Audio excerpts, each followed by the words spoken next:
काल में खाए लगी है।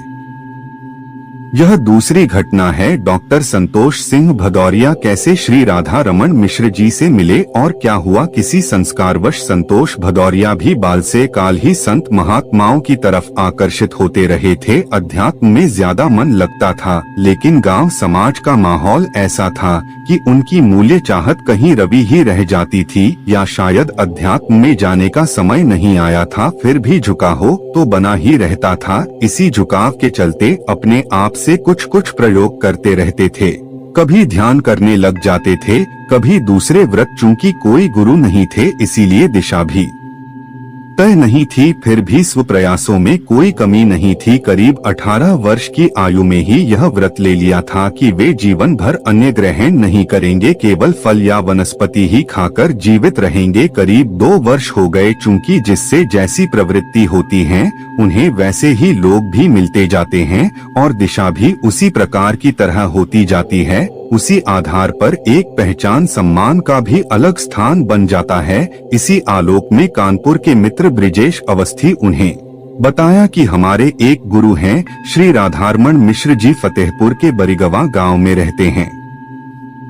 बहुत पहुँचे हुए संत हैं, त्रिकालदर्शी हैं, जो बोल देते हैं वही हो जाता है। मतलब खूब प्रशंसा की राधारमण मिश्र जी की। भदौरिया जी के मन में उनसे मिलने की तीव्र उत्कंठा हो गई। फिर अगले ही दिन वह मिलने चले गए। हल्की सर्दी का मौसम था, दुर्गा अष्टमी का दिन था, मौसम सुहावना था, मन भी खुश था। उनके गांव पहुंच गए। घर पहुंचे राधारमण मिश्र जी अपने कच्चे मकान की छत पर तख्त पर आंखें बंद किए बैठे थे। 2-4 लोग और बैठे थे, दाएं बाएं सब शांत थे।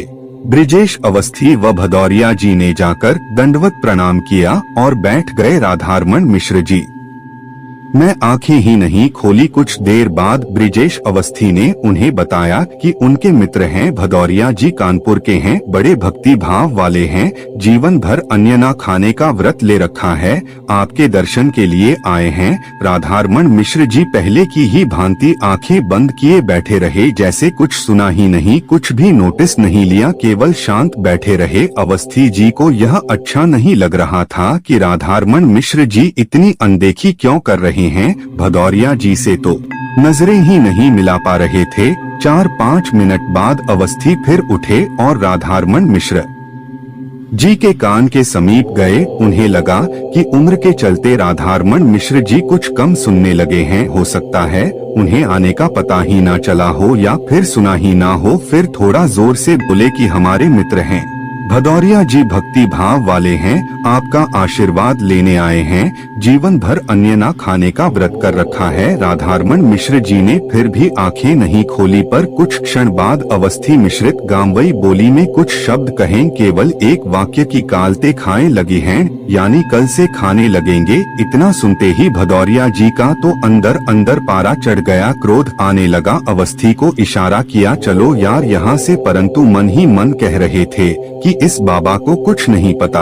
अंततः बेमन से अवस्थी भी उठ आए। राधारमण मिश्र जी ने आंखें भी नहीं खोली, ना रोका। घर से निकलते ही भदौरिया जी अपने मित्र अवस्थी पर नाराजगी से चिल्ला उठे, कहाँ ले आए बताइए, 2 साल से कुछ नहीं खाया और यह कह रहे हैं कालते खाए लगे हैं। अरे कोई जबरदस्ती खिला देगा क्या, यह मेरा संकल्प है। बावजूद इनके मित्र अवस्थी अपनी बात पर डटे रहे और राधारमण मिश्र जी त्रिकालदर्शी बताते हुए उनकी महिमा का बखान करते रहे। इसी नोकझोंक में दोनों कानपुर आ गए। अगले दिन दुर्गा नवमी थी। भदौरिया जी के एक मित्र हर वर्ष इस दिन अपने घर बड़ा भंडारा कर आते रहे थे। उस दिन भी भंडारा था, उसमें भदौरिया जी भी आमंत्रित थे। तय समय पर अपनी मित्र मंडली के साथ यह वहां पहुंच भी गए। मित्र मंडली हमेशा से ही लेकर चलते थे, कम से कम 2 गाड़ियों में 8 से 10 मित्र साथ रहते ही थे। सभी जाकर अलग बैठ गए। 2 मित्र साथ बैठे, बाकी खाना खाने लग गए। सभी आयोजक मित्र ने कहा कि भदौरिया जी आप भी यही बैठ जाओ, आप मत खाना, बाकी सब लोग साथ खा लेंगे, आपका भी समय बचेगा। इन्हें बात ठीक लगी है,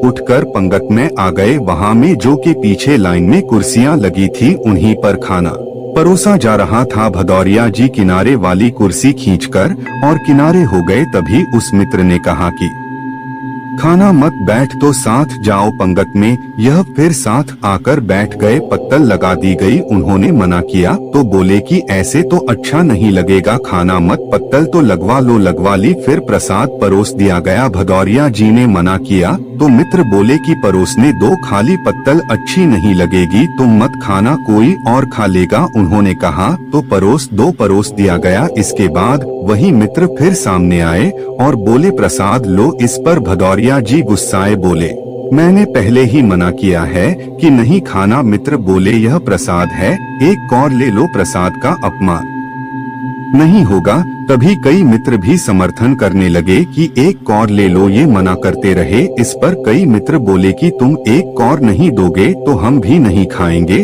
और उठने लगे। अब यह स्थिति बड़ी विचित्र हो गई सभी के लिए। भदौरिया जी मित्रों के सम्मान में कहा कि चलो एक कौर लेता हूँ, और पूरी का एक टुकड़ा तोड़कर खा लिया। भदौरिया जी बताते हैं कि वह कौर गले के नीचे जाते ही झटका सा लगा। श्री राधा रमन मिश्र जी का पूरा चेहरा आंखों के सामने नाच गया। उनका पूरा वाक्य की काल ते खाए लगी हैं कानों में गूंज गया। बस उसके बाद तो बेचैनी बढ़ गई। जीवन भर अन्न ना करने का संकल्प जरा सी बात में धराशायी हो जाएगा, सोचा भी नहीं था। उन्हें राधारमण मिश्र जी का वाह कितना बेचैन करता रहा कि जल्दी से यह लोग उठे और यह बाबा से मिलने बरिगवा के लिए निकले। राधा रमन मिश्र जी का कहा सत्य हो गया था। भदौरिया जी वहां से अपने घर जाने के बजाय सीधे बरिगवा के लिए निकल गए। वहां पहुंचे राधारमण मिश्र जी बीते दिन की तरह ही उसी छत पर तख्त पर धूप में आंखें बंद किए बैठे थे। आनंद में जाकर दंडवत प्रणाम किया। राधारमण मिश्र जी ने आंखें बंद किए हुए ही बोला बच्चा खाए आए यानी खा आए। अब भदौरिया जी की आंखों से अश्रुधारा बह निकाली। क्या सोच रहा था, क्या हो गया? राधारमण मिश्र जी ने उन्हें गले लगा लिया। फिर कहा कि देखो शरीर 5 प्रकार के कोष से मिलकर बना है, इसमें एक अन्नमय कोष भी है, इसीलिए खाना नहीं त्यागना। जितनी शरीर को जरूरत है उतना ही खाए, न कम न ज्यादा। इस घटना के बाद से संतोष भदौरिया जी ने श्री राधारमण मिश्र जी को अपना गुरु मान लिया और तभी से इनकी सेवा में रहने लगे। यह श्री राधा रमन मिश्र जी के जीवन परिचय करौली धाम ईश्वरीय चिकित्सा एक अनुसंधान बुक से लिया गया है। इस ऑडियो में हुई कुछ त्रुटियां के लिए हम आपसे क्षमा चाहते हैं। जय बाबा की। बोलिए करौली शंकर महादेव की जय। हरिहर।